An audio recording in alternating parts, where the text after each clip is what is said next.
আমার জীবনের সীমারেখায় দায়িত্বের সমীক্ষণে সীমাবদ্ধ, সময়ের ব্যবধানে মূল্যবোধও বেহায়া রূপ নিতে শেখায়।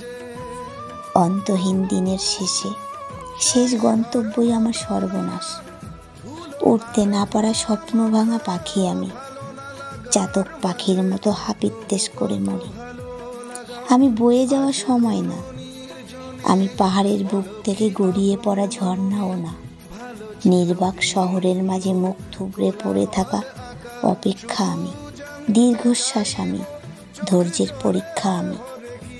সময়ে দাঁড়িপাল্লায় নিজেকে মাপতে থাকি, ফেলে আসা কিছু স্মৃতি যেন লাট্টুর মতো ঘুরপাক খায়। জীবনের দাঁড়িপাল্লা তখন নিয়ন্ত্রণ হারায়। উত্তরণের টানাপিরনে এই জাঁকজমক শহরে বড্ড বেমানান আমি। বেসামাল ব্যস্ত শহরের বুকে ডানা ঝাপটানো কা কা করে ডাকতে থাকা দাঁড় কাক আমি। তাই নিজেকে রংবাহারি মানুষের ভিড়ে বেমানান কাকতাড়ুয়া ভাবি।